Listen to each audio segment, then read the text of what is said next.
A banner week in the National Football League, 2 Monday Night Football games, a London game, bye weeks, injuries. This leaves us, Jacob, with 10 games in the main slate, only one game with a total above 45. The same amount of games below 40 and above 49 this week.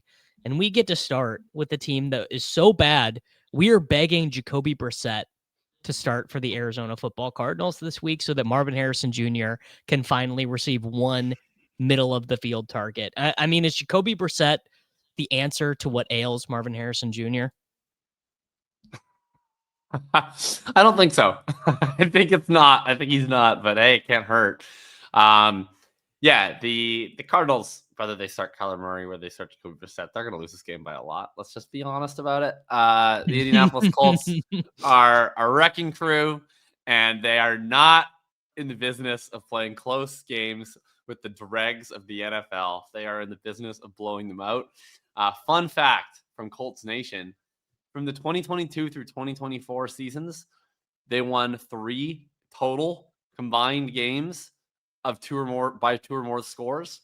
This season alone, they have 3 such wins by 2 or more scores, and all 3 of those wins have been by 3 or more scores. So the difference in the Indianapolis Colts is palpable.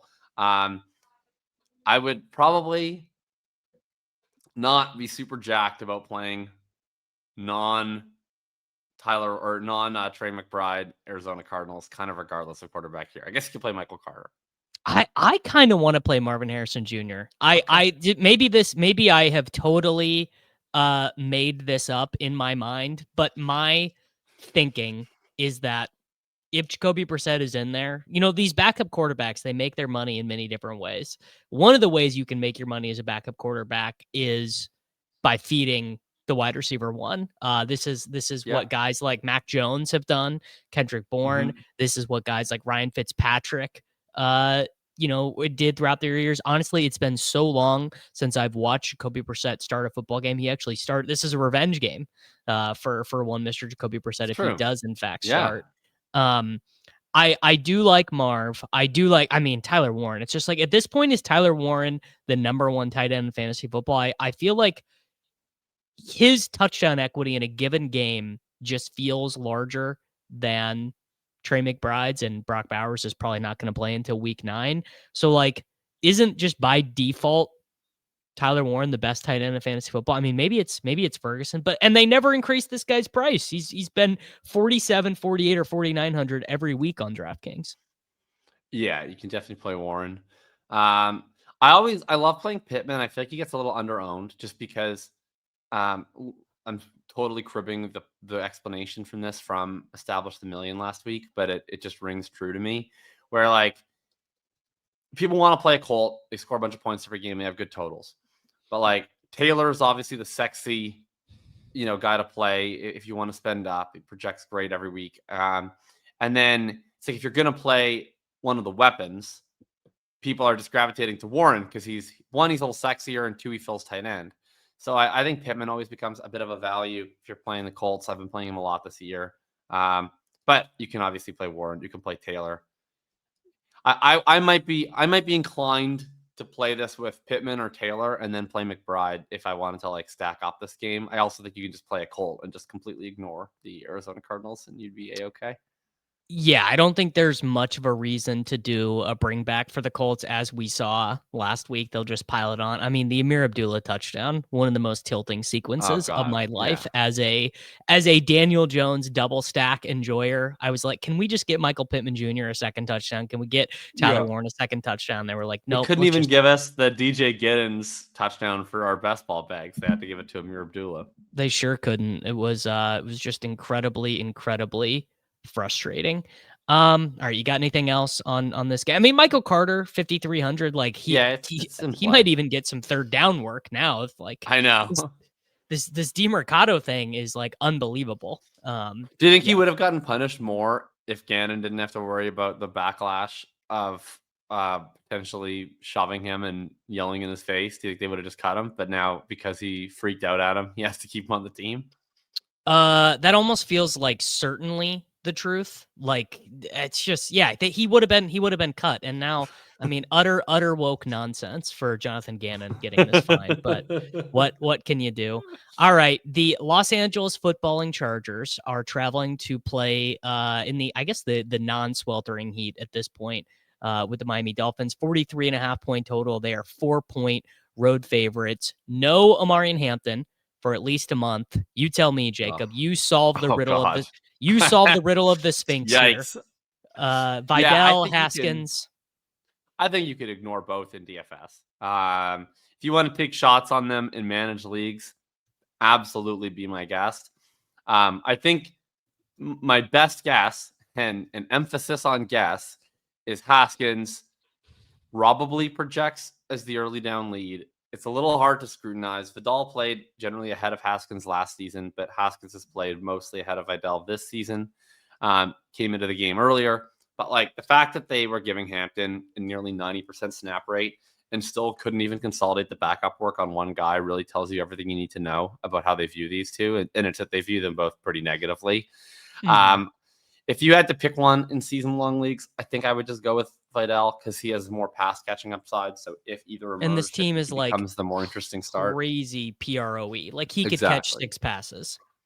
Yeah, and I don't think Haskins can catch 6 passes. So I guess that would be the reason I prefer Vidal. But overall, in DFS, I don't see any reason why either has to be on the radar. I do think their entire passing attack, though, is on the radar. The Miami defense sucks at everything: run, pass, what have you. Seems like I'm not going to be the only guy with this idea this week, but Herbert plus 2 of your favorite 2 of Ladd, Quinton, and Keenan Allen seems like a plenty good plan to me. And if you're playing the Miami bring back, they as always, they have 3 guys that they throw the ball to. We've just subbed out Tyreek Hill for Darren Waller, and then there you go.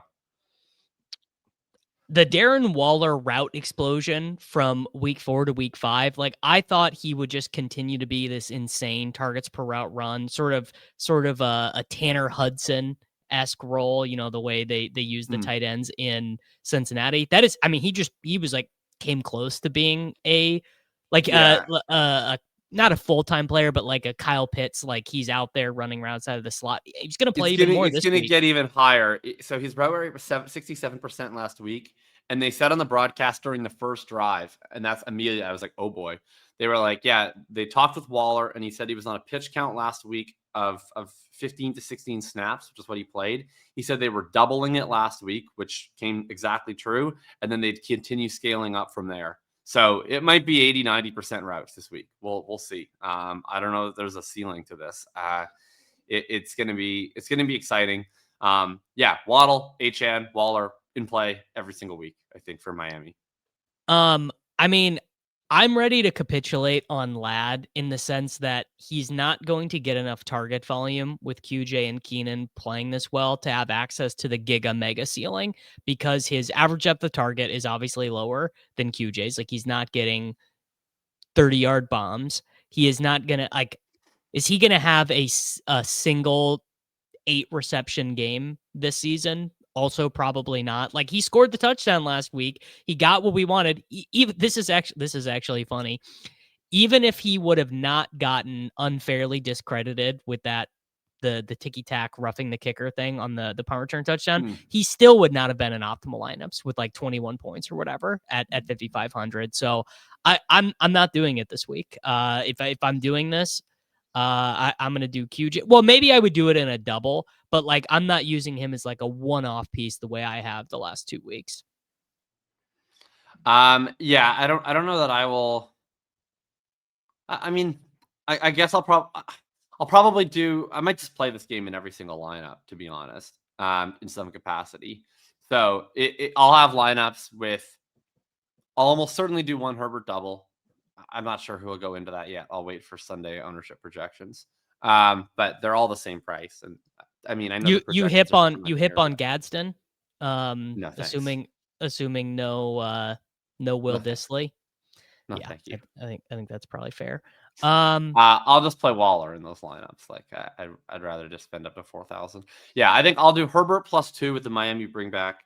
And I will do several lineups of just like 1-on-ones. Or I don't even know if I'll do several lineups, but however many lineups I do, I'll probably have one Chargers receiver with one of Achane, Waddle, or Waller in most, if not all of them. This game is one of the most fun ones on the slate.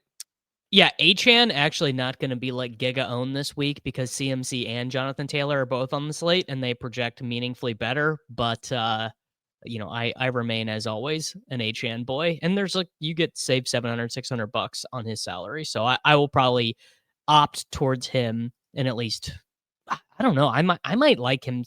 No disrespect, but just straight up over JT, just because Achane's team actually needs him. And Jonathan Taylor could just be done in this game with 16 fantasy points, and they could be like, all right, we win. But see, they got him a touchdown after the Abdullah one. I think they want him to win Offensive Player of the Year. I think they care about that. Okay, well, that's important to know. Yeah, we'll see. I'm guessing they do. Okay, all right. So that you're really hitting my narrative street senses there, because I love to track that stuff. All right, the Cleveland Browns traveling to Pittsburgh, 38-point total here. And they are 5.5-point road dogs. And yet, Quinshon Judkins might be one of the best plays of the entire slate against this Pittsburgh Steelers defense. I bet that ownership at 14%. I bet that scales up. I bet that's closer to like 20 or 25. And I sort of like Jaylen Warren as well. No pass catching options in play for me here. A horrible game. Just a wretched game. Week 17 preview. Oh, I had forgotten about that. Yeah, and the only player that I think I would consider in any of my lineups from this game is Quinshon Judkins. I guess no interest in Warren. The tight ends for the Browns. Mm-hmm. No, I'm gonna pass on Warren. I mean, if he had the role that he had before the bye, he'd be like a totally fine play at 5,400. I wouldn't see him as like any sort of mandatory play. Especially like the efficiency against this Cleveland defense. I think it's going to be awful. So you're going to have to depend purely on pass catching. And I think there's a chance that they accredit a large degree of their rushing success breakout before the bye to Kenny Gainwell, and that it's like a closer to 50-50 committee this week. Disgusting. I mean, I'm not saying that will happen. I just think that that's like a substantial enough risk factor that I have no need to prioritize Jaylen Warren or running back in a 38 total game. Yeah, no, you're probably right, but I just thinking like he could catch like say they're just not able to run here at all. He could catch like 6 passes or whatever. Although there's no reason there's also no reason that couldn't be Kenneth Gainwell's role. One lineup you have to choose: Harold the Plannin Fannin Jr. or David Njoku.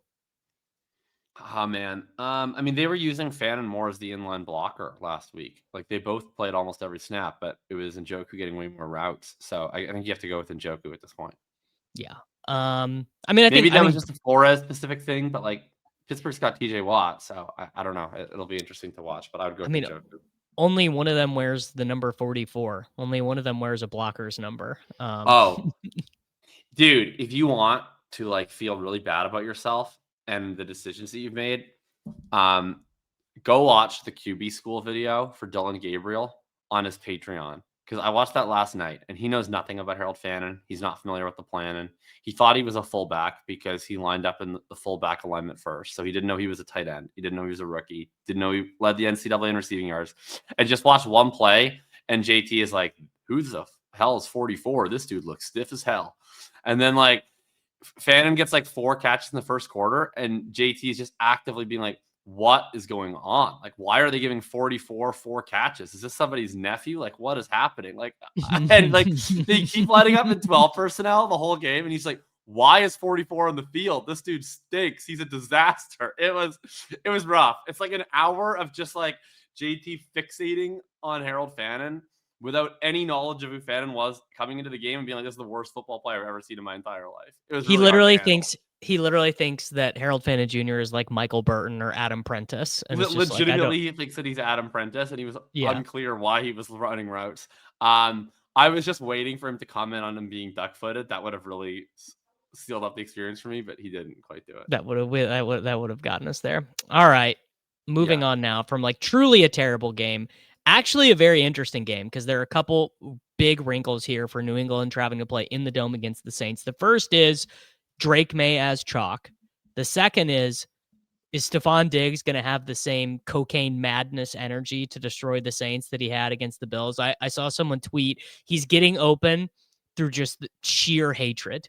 Like he's got it's just only hatred is getting Stephon Diggs open against the Buffalo Bills. I got a good stat here on Chris Olave.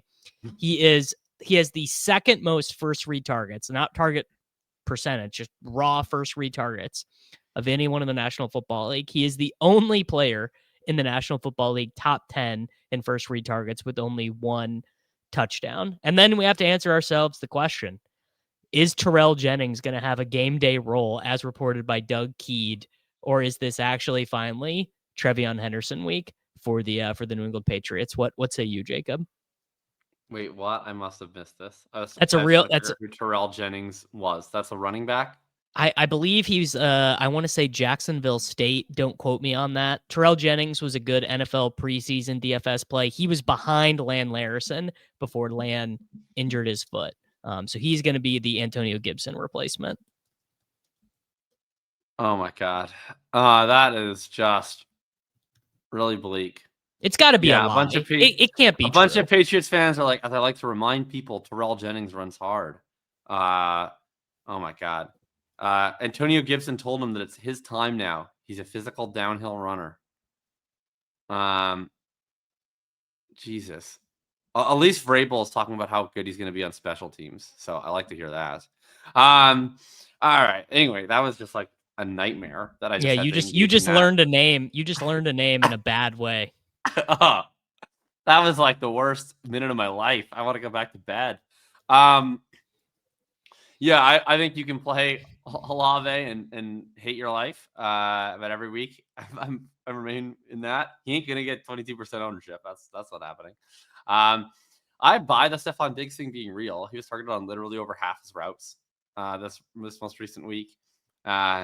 I think he's going to probably continue to get his routes scaled up, but we'll see. They're being weird about the rotational stuff.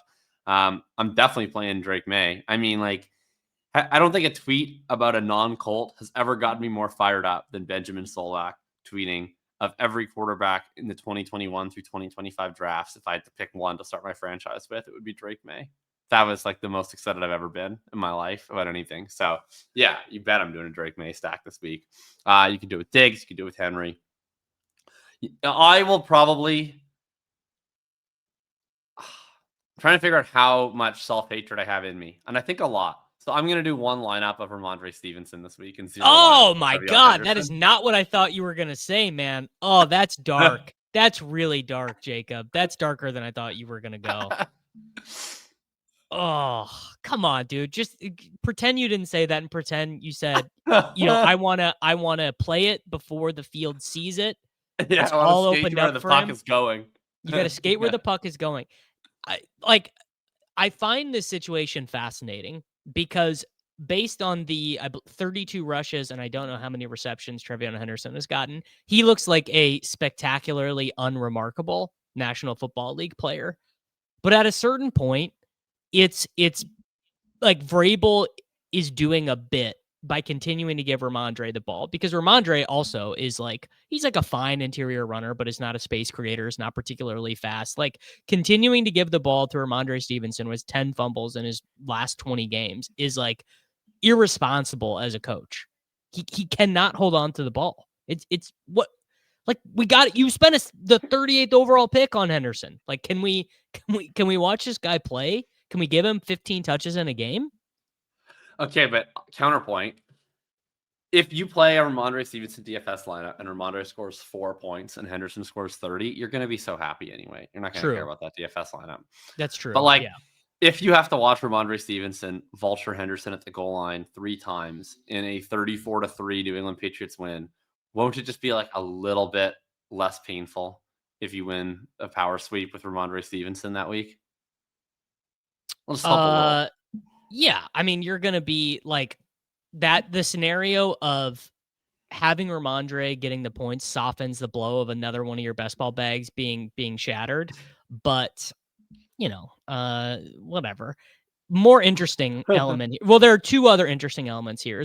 Alvin Kamara injured his ankle on Wednesday practice. Yeah. This projection kind of already has him nuked anyways. Kendra obviously Yeah. would be a jam. But can I add Oh something God, Jesus more fucking interesting to Christ! I you? know exactly what you're saying. I literally put in our freaking waivers group chat. I'm like, yeah, I'm really busy today, so I can't really be much help on waivers. I trust you guys. And what do I come back to? But a fucking group of seals slapping themselves over how much Taysom Hill we were able to add. Woke nonsense. Is it woke nonsense? You love Taysom Hill. Um, it's I it's it's do. an endearing quality of yours, that I don't share.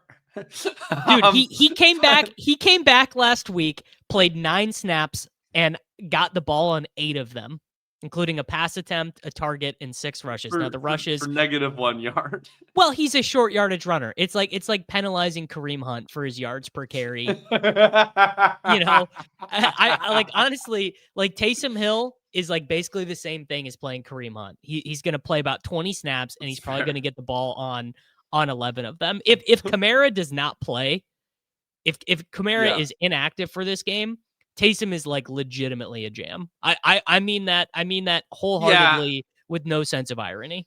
I I like unfortunately agree because Kendra is going to be correctly mega owned, and the most natural leverage piece off of Kendra is Taysom. Now, unless Taysom also becomes mega owned, if he's like super owned, I would never want to play Taysom at big ownership just because the way he accumulates points is so hyper variant and so touchdown dependent that he's like the world's greatest DFS play at 5% ownership. But he's like, the way he accumulates points makes him a uniquely awful play at like 20% ownership.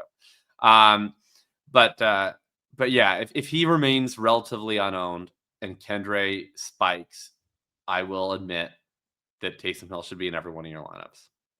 There we go. There we go. Oh, Shaheed, by the way, just anytime Olave is Oh, going to be 20% owned, just play Shaheed. I actually have a pro Shaheed stat, which is unlike me. All right, let's Um, go. well, we all know Shaheed's fast, and we all know he is a big play wide receiver. That's Yeah. known. The New England Patriots lead the NFL in 20 plus pass plays given up, and they remain at the exact same pace after Christian Gonzalez has been out. That stat is courtesy of Patrick Thorman. There we So go. if you want a reason to play Shaheed, on our Tuesday night Dynasty Points show, we do like our start of the week for guys outside the top 24 at their position every week, and I picked Rashid Shaheed this week, so I'll be playing Rashid Shaheed in DFS. Wow. That's a big statement from the anti-Shaheed cabal there. I think if you had to know the outcome of one game, this game is probably most important this week. The Dallas Football Cowboys are traveling to play at Carolina. This is the only 49.5 point total on the slate. We obviously do this on Thursday morning, so we don't know if Chuba Hubbard is playing or not. I would guess he probably is not. Rico Dowdle only got bumped up to 5,800 after his 206-yard rushing game last week. This is a revenge game. The Carolina Panthers are at home. I mean, I'm like lock button territory-ish on Rico. Javonte, I mean, no one wants to hear this. Like literally not one It's a person great listening to play. this. Javonte Williams is like top 5 in every like actual metric other Yeah. than vision yards. And I don't even know why I would think the line would be pretty good. So I don't really know why that is, but like he just is like straight up crushing. So the running backs from this game, pretty good. Oh, if someone had just like put me in a cryogenic sleep for the first month of this season and then woke me up, and the first thing I had to look at was Javonte Williams and Rico Dowdle projecting for 18 and 17 points. I would have just had a heart attack on the spot. So that's not fun. But yeah, Javonte, look, I mean, it was hard to capitulate more than I did last week when he was the number one on the streamer Stockwatch power rankings. This week, I'm capitulating even more. He's moving up from being number one on the power rankings in the starter category to the superstar category. So that is going to hurt, but he's going to be there, and I will play him this week for sure. And yeah, I would also play Rico. I would probably even consider playing Rico if Chuba played. I bet he remains the lead at least for a week after how well he played last week. Pickens, very into Pickens. Ferguson, very into Ferguson. Dak plus any two of those three Cowboys skill players seems like a great option. And one of these days, Tat is going to find the freaking end zone. He is very good, and he's proven that. He's just not scoring for fantasy. I think there's a decent chance it's this week. We'll see where the ownership winds up with him. It's all the way up at 6K, but I remain interested. What about give me your Tetteroy McMillan touchdowns over the 17-game regular season projection? Do we think he can get to 8 from here? No. He already is. Tet McMillan is literally already Chris Olave, where he has a 27% target share and no touchdowns. Yeah, 8's not happening. No chance. I would say like 3, 4. 3 is pretty bearish. Well, he's currently at 0. He's currently at 0. 5 games are done, so he has 12 left. Why couldn't Bryce have just thrown that touchdown last week that he threw to Leggett? Why couldn't he have just thrown that to Tet? Why did that have to be a Xavier Leggett touchdown? There was no need for it. I agree. I mean, this projection right here on Ferguson looks a little bit rich to me, but he is also currently 5th in the National Football League in total targets, so maybe it's not. What'll be interesting to me is on a slate with McBride and Warren, does Ferguson actually still end up being the most owned tight end? I mean, like it totally makes sense. I totally get the projection. I'm not arguing with the math. It's just like, am I going to, with Ferguson and Tyler Warren at the exact same price? With Ferguson's at the same price as McBride, is at a higher price than Tyler Warren. Am I going to play Jake Ferguson in that scenario? I'm not. Does that mean that he won't be the highest scoring tight end on the slate? No, it does not. The Colts only need to throw to Warren 4 times because they're going to win by 30. Whereas the Cowboys will throw 13 passes to Ferguson for 65 yards and 2 touchdowns. So I get it, but I don't think I'll be doing it. Yeah. That works for me. The Los Angeles Rams traveling to play against the Fighting Cooper Rushes in Baltimore. Again, another game that I just really would like to get inside of Sean McVay's head, because the team total for the Rams is pretty good. Obviously, Puka is projected for a bazillion, but is Kyron Williams still going to get the ball if they're up 17 points, or is it Corum? Are they going to make sure to get Devontae Adams a touchdown? Devontae Adams leads the NFL in total end zone targets right now. Is Stafford stackable on this slate, or is he not going to get to the 300-yard bonus? I don't really know what to do with the Rams against this awful Ravens defense that gave up a 30 ball to fucking Cooper, fucking CJ Stroud and Xavier Hutchinson. I mean, they're going to do whatever they want, and it's just a matter of who gets the points until they decide they don't want to do it anymore. So I think they're all in play. I guess what I would say is everybody's in play, but I don't think you're going to have the safe volume floor for all the reasons you mentioned. So I might be out on playing the sort of highest owned piece, right? So Puka is going to be 8,700, and he's going to be super owned at 8,700, which he's earned. But there's easily a chance where he is more of an accumulator. He's not like a huge big play guy. Usually he's usually death by 1,017-yard receptions. So it's easy enough to see, if he doesn't get in the end zone within the first 2 to 3 quarters, and all of a sudden it's bang, they're up 34-3, and Stafford's only thrown 24 passes, and Puka has 9 for 110 and 0. You're probably would prefer to not have him at 8,700 in that scenario. I think slightly, depending on what other people do, and then they probably just shut her down. So I think I'll probably be a little underweight Puka based on the mechanics of this game, where that massive volume ceiling probably gets reduced in a game that they're going to win a ton from ahead. And if you just dock the touchdowns until they get so far ahead they don't need to play anymore, you might be okay. So I'll probably mix in some Adams. I think might be a guy that I try to get access to in this game. I mean, he's mega leverage. Yeah, and then Kyron is totally fine too. Kyron, I have a prediction that hit me. Jarquez Hunter is going to be active for this game. Okay. Has he not been active yet? I've not been following No, the Jarquez Hunter wars. I no, declared he's those not bags been dead. active. Yeah, I declared those bags dead He's not been immediately. active, but Blake Horn played horrible on Thursday. He the fumble was credited to Stafford because Horn never possessed it, but it was clearly his fault. He dropped that pitch, and then he dropped a pass, and then he basically didn't play again the whole rest of the game. And then Kyron obviously fumbled too, but he doesn't get punished for those. So I wonder if a game that they expect to win by a ton, Horn coming off his worst game of the year, Kyron coming off another fumble. Maybe they get Hunter up on this one and give him the fourth quarter. Certainly possible. Right now I really like Kyron, assuming ownership's kind of hold and he's like the 5th, 6th most owned. Like if he's less owned than Yeah, Judkins, I mean, look, I like Quinshon Judkins as much as the next guy, and I think it's a great spot for him. But this is the 3 touchdown spot. They just happen to be at the 3-yard line because yeah. whoever stepped out, and Kyron Williams just gets 3 touchdowns because Sean McVay likes to give him touchdowns. And then I'm not playing any Ravens. I'm not playing Mark Andrews. I'm not playing Oh, Derrick no Henry. chance. No, No, you couldn't completely, pay me enough to pay completely Baltimore. uninterested. All right. The Seattle Seahawks traveling to play at the Jacksonville Jaguars, 47.5 point total. I threw this out on the Swolecast and no one wanted to hear it, but this is going to be a much more competitive game than the Ravens Rams. And as you mentioned, Puka's People not a didn't big want to hear that. No, they didn't want to hear that JSN at 15% is a better play than Puka Well, Nacua at he's a much better 30%. play. He's a much Yeah. better play. Yeah. I think he is too. Because this should be like a back and forth. This should like actually be a good game. Yes, this is potentially my favorite game on the slate.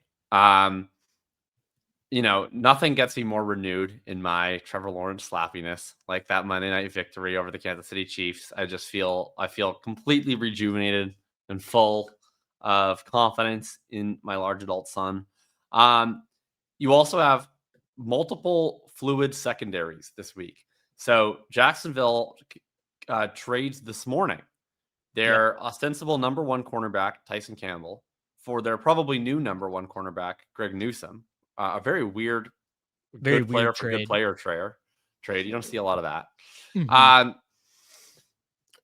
But like, is Newsome going to play 4 days from now? Is he going to be any good if he does play 4 days from now? Not so sure about that. And then Seattle is down a bunch of dudes in their secondary. We'll see if they get any back by Sunday, but Devon Witherspoon mainly has been missing. So track the injuries. If they get a bunch of guys back, I might feel better about their defense because it is good at full health.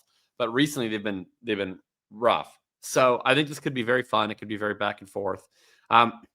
If you're considering slapping it up with Travis Hunter, I would monitor closely the reporting on Greg Newsome's role, because if they have to do this 1 week stopgap where they don't have a corner, that is potentially this makes me sick. Like your logic is so right, but this is so like Travis Hunter runs fewer routes than Parker Washington and like bangs up his ankle covering Torrey Horton on a play. I've already seen it.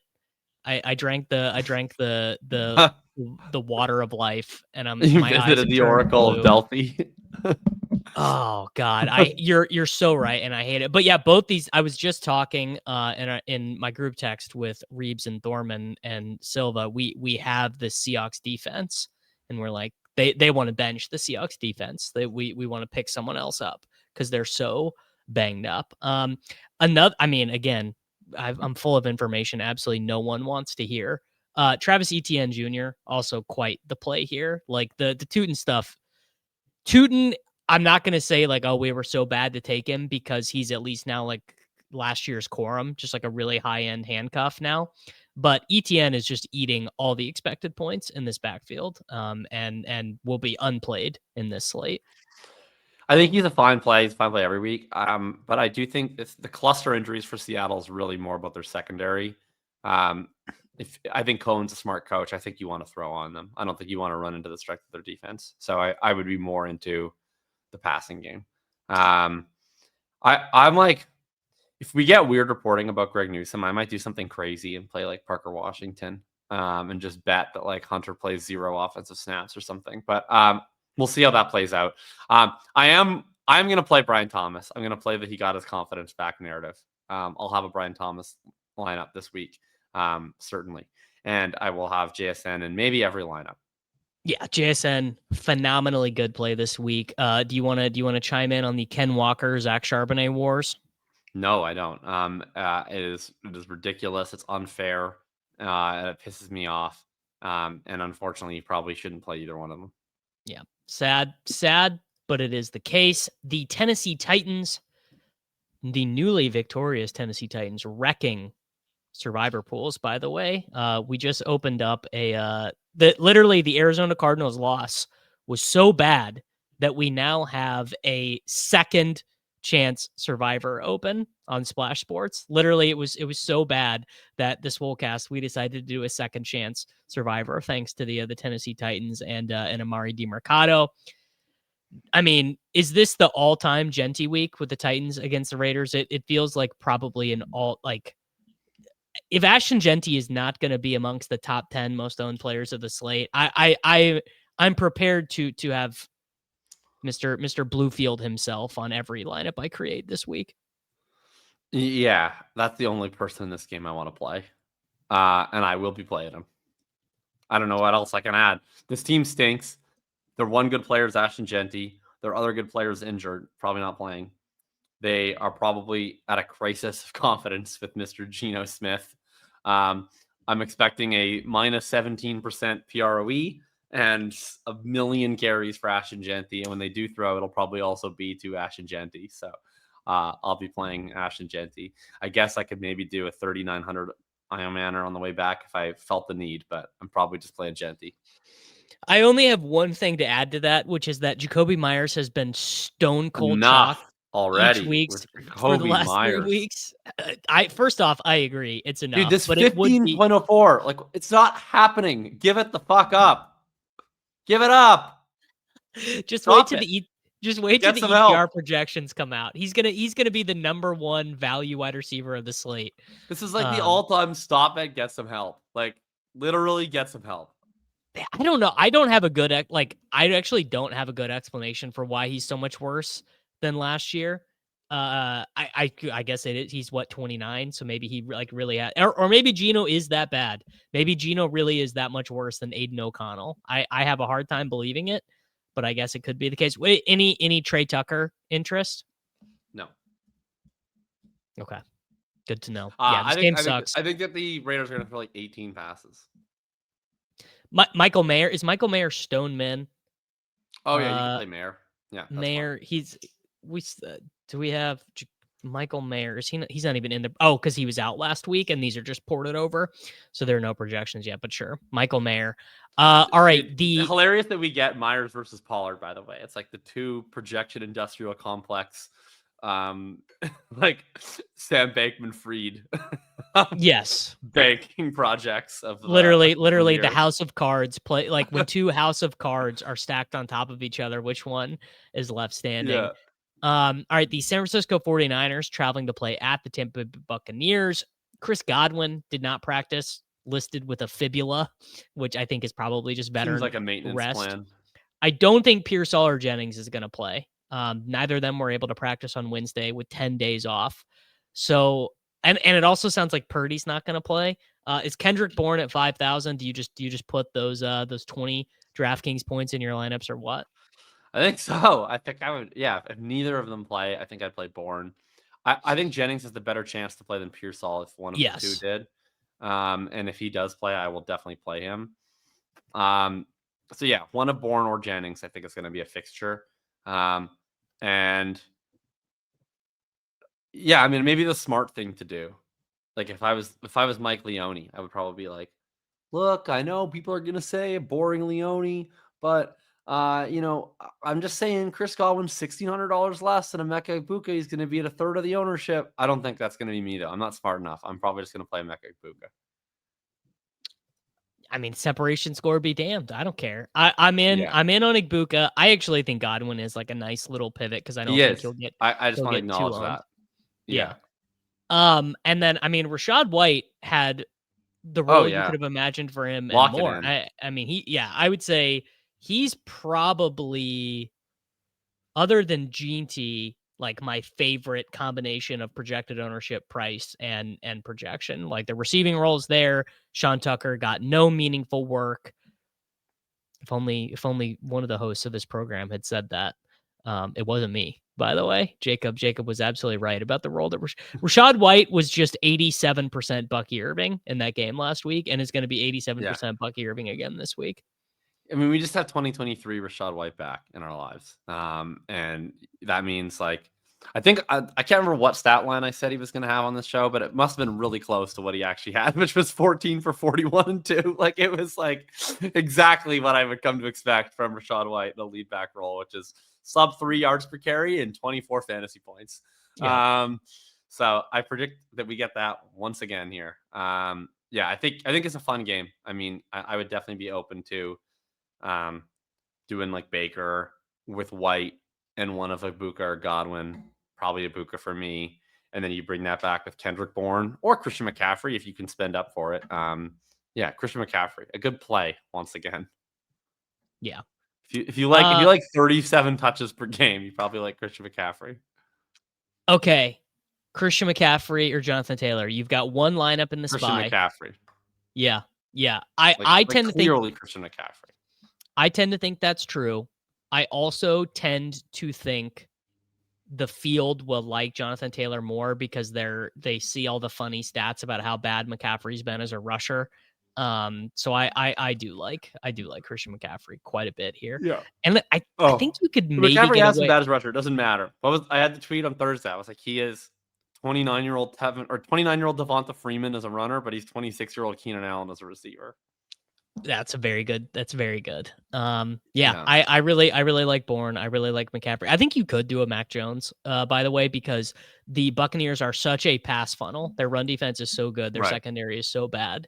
I think you could get away with the Mac Jones double. Final game of the slate, the god awful Cincinnati Bengals traveling to play. For some reason, against the Green Bay Packers, we still have to do this. Josh Jacobs, unbelievably good here for the Packers. Jordan Love doubles, mega giga leverage. Jordan Love, Dubs, and Kraft. Jordan Love, Wicks, and just whatever you want.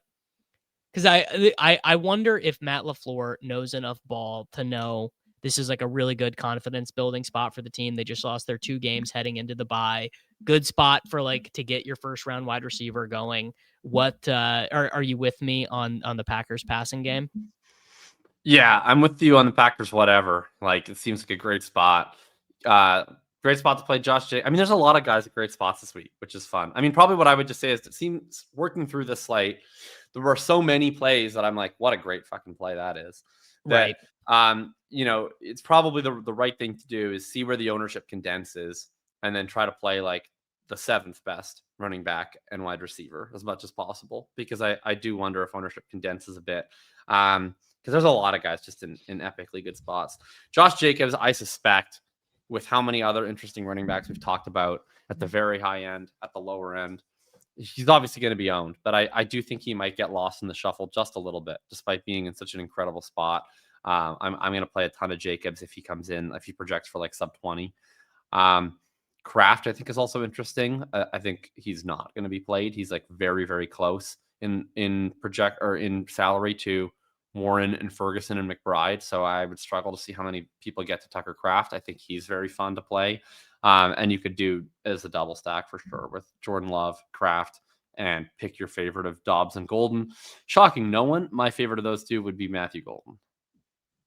Shocking to literally no person. I do think Golden is awesome.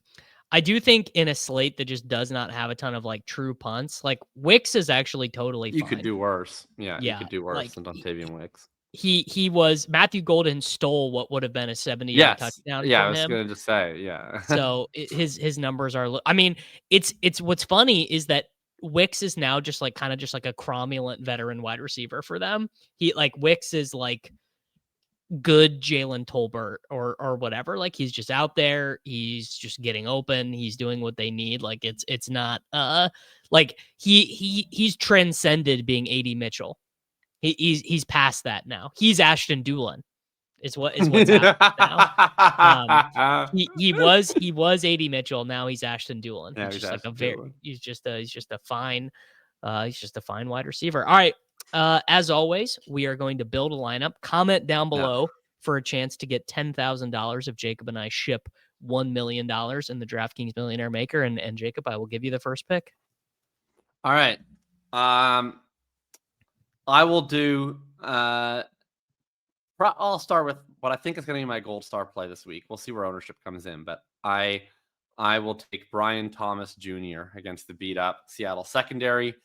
I think Hunter might have to play more corner this week because of the Tyson Campbell trade, and I think he's got his mojo back after that big clutch catch. So I'm doing the mojo narrative. Okay. I love to see it. I am going to take a wide receiver on the opposite side of that game. I'm going to take Jackson Smith and Jigba. We are going to have to chop and change somewhere in here to save a little bit of money, but this permutation is just so strong.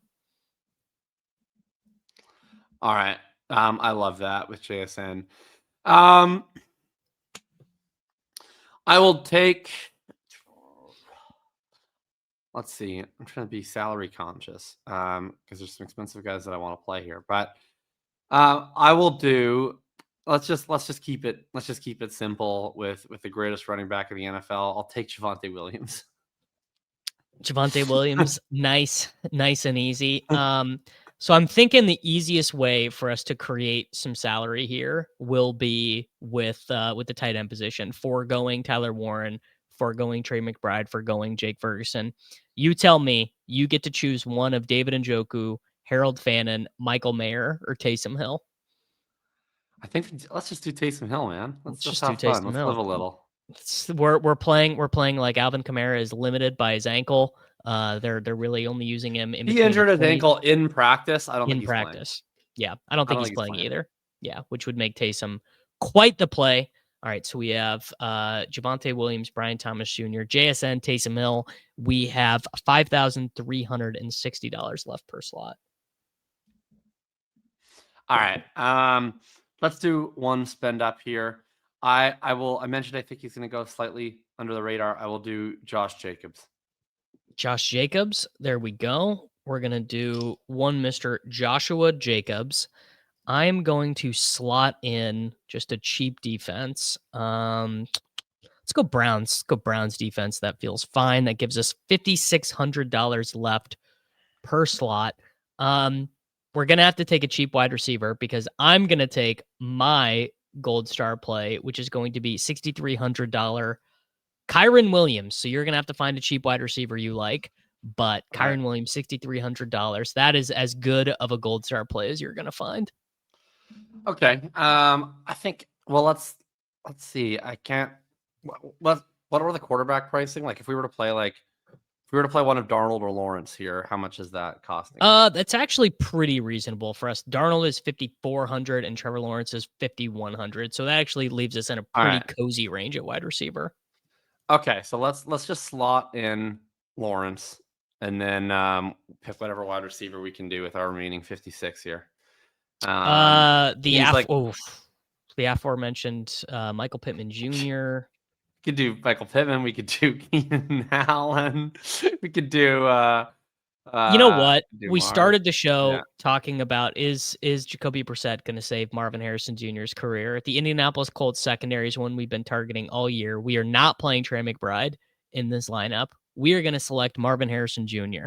At $5,300. Trevor Lawrence, Javonte Williams, Josh Jacobs, BTJ, JSN correlation, Marvin Harrison Jr., Taysom Hill, Kyren Williams, and the Browns defense. Remember, comment down below for your chance to get $10,000 given to you. Jacob, you have a new feature over on The Athletic. Bi-weekly? No, it's going to be monthly. So the one came out last week. It'll be out again. I'll have an update on it in a few weeks. But it's my redraft trade value tiers. So if you play in a redraft league and you're wondering, how do I handle this trade? People are more used to dynasty trade advice, I think, than redraft trade advice. You can basically make it a weekly feature because it is a 0 to 100 value scale, and it was based on my rest of season rankings going into last week. But if you just sort of want to move the players around in your mind based on how you value them, what you've seen the last week, feel free. The value scale will still totally work the exact same, even if you move the actual players around. So go check that out. Go check out Hitchhiker's Guide, various podcasts, and we'll see you next week. There you go. Everyone, make sure, like the video, subscribe to the channel, comment down below, and I'll be back with all of you guys